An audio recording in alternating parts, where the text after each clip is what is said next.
Hello, everyone. My name is Dalen Smith, and today I'm going to be giving my final speech. Okay, so the topic I decided to choose was about capital punishment. So let's get into it. Okay. A simple decision you decide to make in your entire life may affect another in an unimaginable way. Causing a death, for example, will affect families, friends, and even those who committed the murder mentally, and it may take years for everyone to recover. What if this crime, though, was done to a point where it isn't considered a normal homicide anymore, but a crime committed by an individual who has no care except for the actions they partake in? Do these malicious criminals get to walk alongside others who have done something baby like in comparison? The truth of the matter is, some individuals who commit crimes more heinous than others deserve more extreme punishments.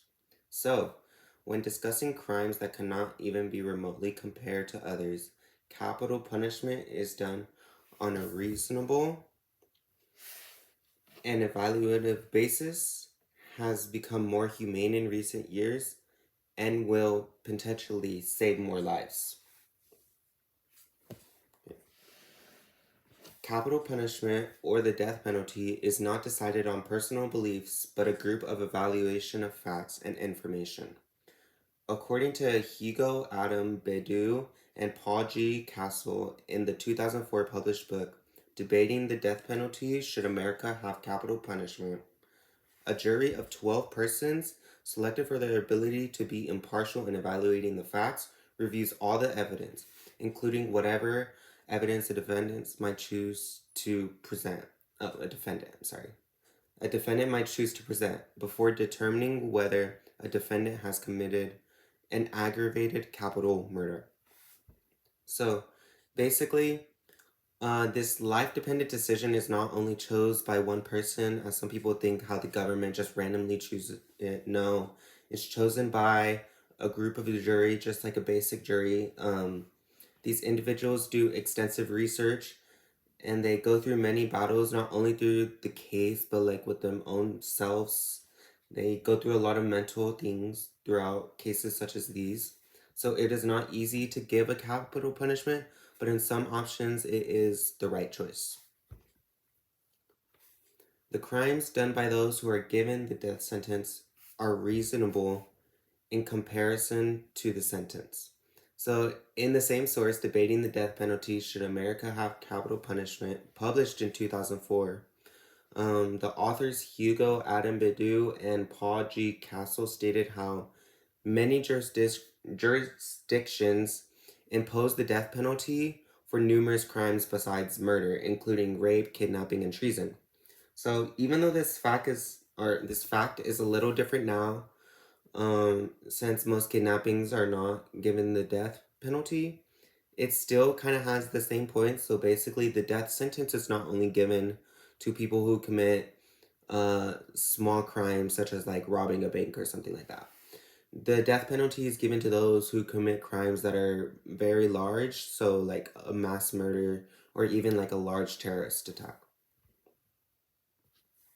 Okay.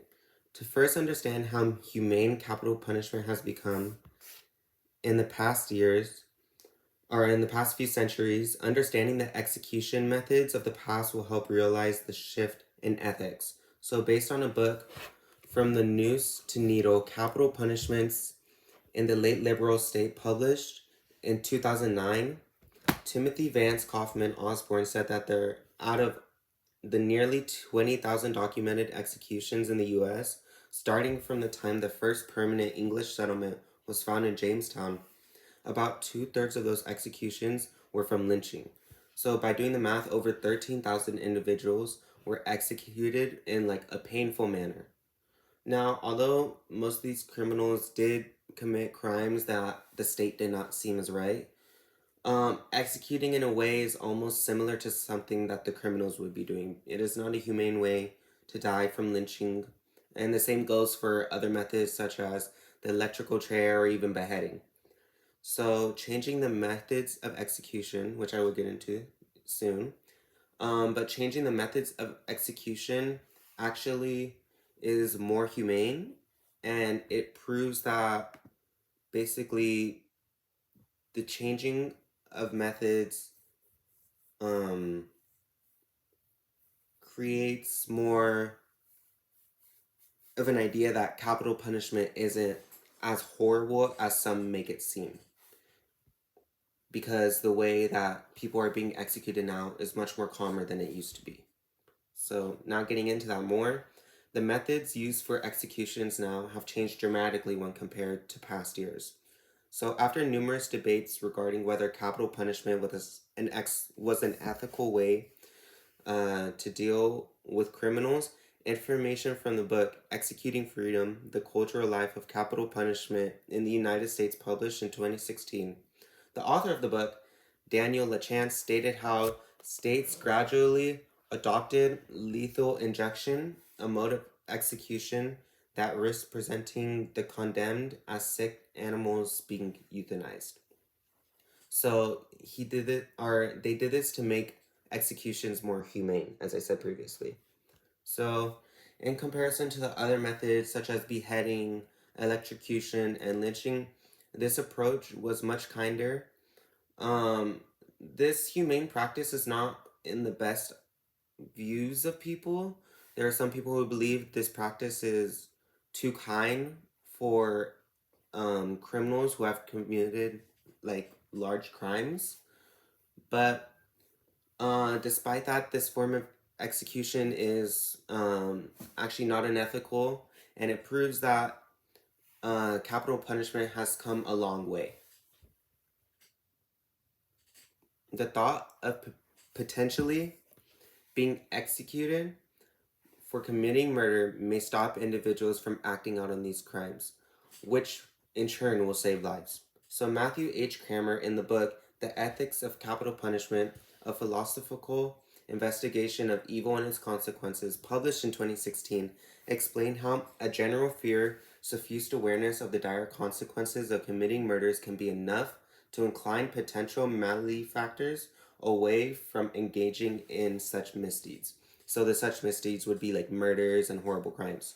So although these may only be small thoughts in an individual's mind, these small thoughts could save many lives. So whenever doubting a certain action, most people, including like everybody does this, most people think of every negative possible outcome that may occur whenever you think about how you want to approach a situation. And the same thing happens for potential murders.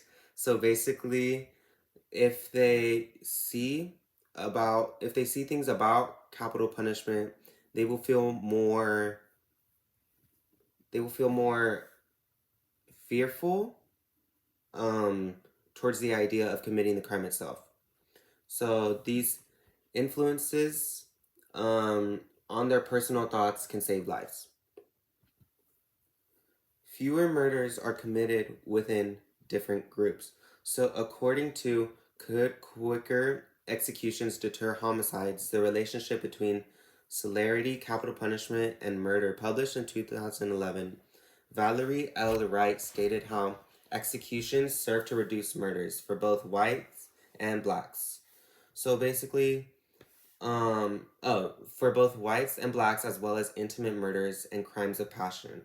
So whenever discussing the death penalty, race has always been a huge issue, but it seems that certain groups actually are affected in the same way.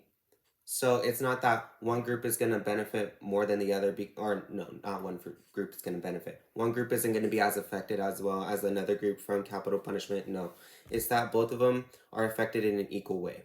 So being reasonably and factually chosen, growing into an ethical method that fits modern society, and saving lives through different ways all help contribute to why capital punishment is not as horrible as some have heard. So this speech wasn't given to encourage capital punishment to keep on happening, because if capital punishment keeps on happening, it's bad for the society because that's more murders constantly being spread around. No, it's just saying that capital punishment isn't as bad as some people make it seem. So, if you were ever put in the position, would you choose the death penalty for an individual who committed a mass murder? My name is Dalen Smith, and thank you for watching.